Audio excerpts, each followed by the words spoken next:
All right, we're working on a 55 Chevy. This is Dan's 55 Chevy. Yeah. So what we had to do, it was just coming in for just, how can I say this, shave and a haircut. Well, it turned into a teardown. Sometimes substrates you work off of and sometimes you can't. This one here, we were very fortunate enough to strip the roof regardless and the tops of the panels. What we found was nothing nice. Previous work, remember, going back 30 years or whatever, cars really, they weren't really where they're at now. We're saving everything and we're trying to make the best of a bad day. Back then, a lot of people that owned these didn't care as much. It wasn't a high value car now like it is now. And so anyway, we're taking off very old work, but the work that we're taking off, thank goodness we're doing it, and taking down the metal and prepping all this. It's not even sanded, there's steps missing, and when steps are missing, that's not done properly, bad things can very much happen. I want to show you what we have going on. We started sanding some panels, and what we found was when we were sanding them, okay, then we put our primer on and whatnot, it was actually lifting this. Well, alright, so it's going to be a little bit, I'm just going to scrape this crap right off, throw it right in the garbage, no big deal. So I'm going to show you what we're going to do. We're just going to scrape some of this off here and then continue on.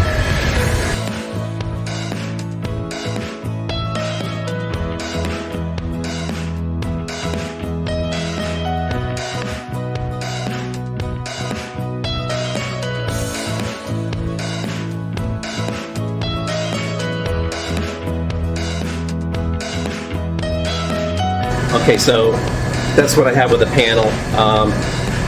Can't trust the substrate. It's not a good thing. If you did trust this and you put a paint job through and it starts lifting, it falls on you. It's always the fact that whoever touches the job last owns it. So we don't want to own this problem. We're stripping this car totally to metal and we're going to put our substrate on. That's what we've been doing. Car's going to be fine. It's just something that happens and it's a prep issue along the way or a step missed. It happens, and unfortunately, if you forget a step, it gets to be a bad day. And no matter what, like in all the years we've done panels, we've been blocking panels, and then we add it, we dig a hole, fill a hole, dig a hole, fill a hole, so we're blocking, prime, block, prime. You miss any area, one step, it's a problem. So, let's get back to it.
Alrighty, here is the GTO. The top, for the most part, is 99% done. You see a little strap right there? That's what we had to use to give it a little tug of war so we can stretch this material a little bit so it would latch. And no adjustments were really changed on the convertible top, just a little here and there. But yeah, it's got to get out in the sun to relax. We have not done that. And this car is waiting on me now, not the upholstery guy. But yeah, I gotta get her up and going. Put a blanket on the door. I'm gonna do a little bit more work on the electrical down in here. I had to take the battery out because when we were running the top, somehow we just left it connected and it died along with the pump and the switch. So that's great. So you see where we were going. So we had to jump it off the battery, and of course we left the battery connected and something's drawing somewhere, so we'll find that. Alrighty, so that's on the charge. So it's been some time since I've worked on this GTO. It's all on me because we had so many projects in the past year or two that have delayed me. It's not a big deal, but now we're on it. And I got the brakes going, got coolant in it, oil's full, trans is happy now, and we're gonna fire it off for the first time.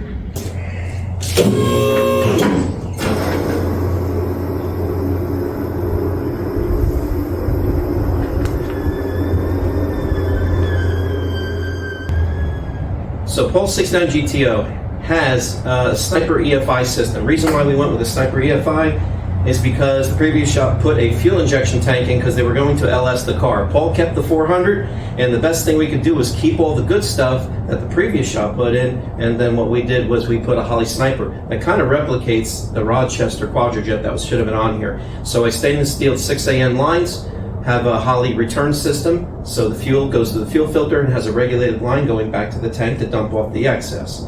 Rest of it's plug and play. Very, very simple. Also has a plug here for accessories, which we really don't need for AC kick-up or anything like that. We're just going to get this thing running, get a good tune. We don't have any plans with the AC, and we don't have any issues with attack or anything like that because we're going off the coil on the negative side to run the tack on the hood. Happens, you've seen it here first.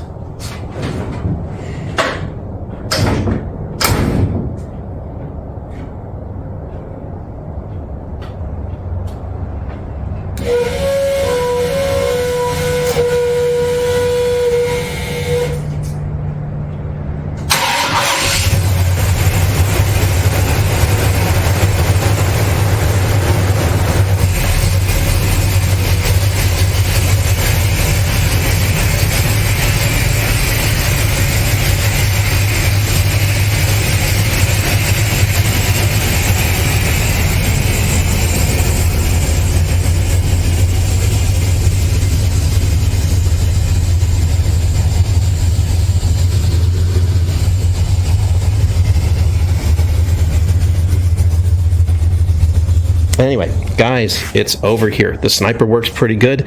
Again, one tiny leak down at that crank. It's got to be the balancer seal.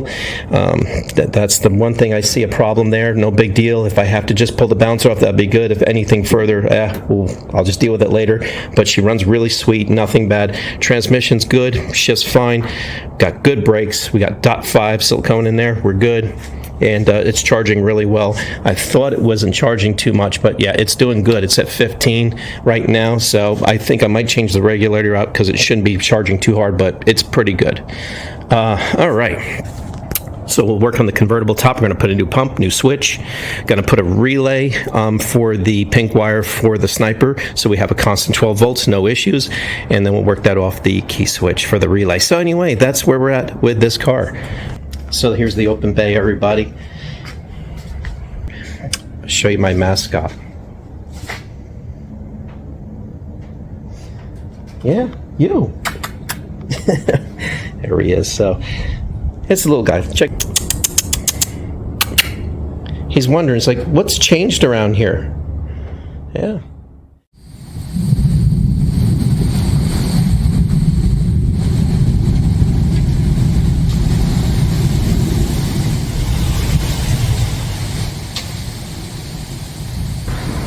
You know, it's said about Florida that when the summer hits, you know, it's sticky, muggy, hot.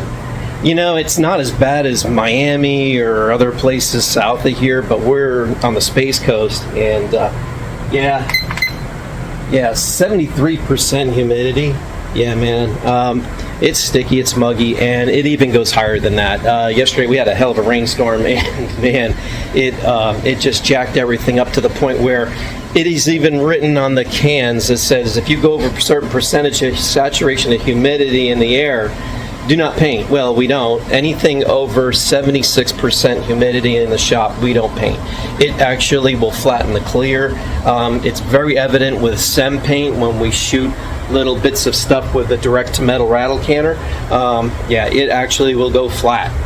So humidity plays a huge role in a paint job. So here we are. Here is Paul's GTO, and I'm blocking the car slowly, carefully, so the old bones and ligaments here don't fall apart more than they are. So, but yeah, we're making good progress on that. Behind us there is that sandblast cabinet. I've been feeding that a steady flow of parts for many cars, especially a car that is coming here. It's a 69 Camaro. It's a match numbers car, fully documented car. It's a rare car, and we have the privilege and honor of actually, we're going to restore most of the guts of the car, and we're going to do the final body and paint and alignment. So it's going to be an interesting journey. I'm going to do the best I can to document it on this channel, so everybody can get to see this car and what it was to what it's going to become. So that is going to be a pretty cool thing. In a previous video you saw the bumper was like hanging off. No, it's actually bolted on. It's just hanging there so I can get the fenders on and off. Well, the fenders are off this car. They're taped up on the inside and ready to go. I'm doing a final block on this, and we did the body work around the time of when COVID hit. So anyway, we're blocking it now, checking everything out. Everything is taped down to the ground, hermetically sealed, nothing to be touched anywhere in the job. The doors have to stay on the car because there's electrical, there's so much going on. We already have them adjusted, so they're good. We already know the doors flow into it. We body worked it. I'm just body working them off here. You're going to see a couple little lows, a high and stuff like that. So, and then you see lows and highs is all along here. This area we're going to block. I got most of it. You see little impressions here and there. They have to be reprimed and verified. This area here has to be in a sponge block. I'm going to sponge block all that. Deck panel. Now, if you notice, it's all painted and edged out. The whole car is painted and edged out everywhere. So basically, I have it taped back, and I'm going to put a hard line in, and I'm going to shoot it that way. So the doors, quarter panels, top part of the car, going down to this side are all going to be shot as one. I will try to get the camera in here. This place right now is in the process of doing so many little parts and pieces in here. The sandblaster's in here, and the fan goes full time. But in the process of doing it, I'm taking my time blocking the car. So guys, I'm going to about wrap this video up. Yeah, I rambled enough on this video.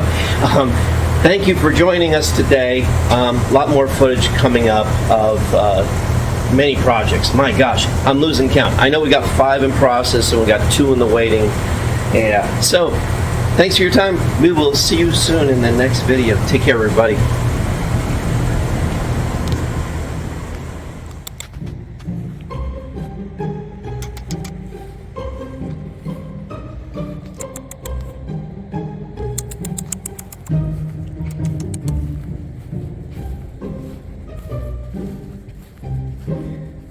This is Sprocket. He follows me everywhere.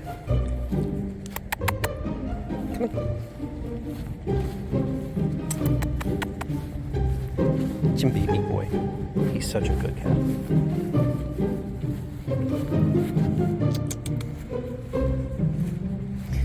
Jim baby boy.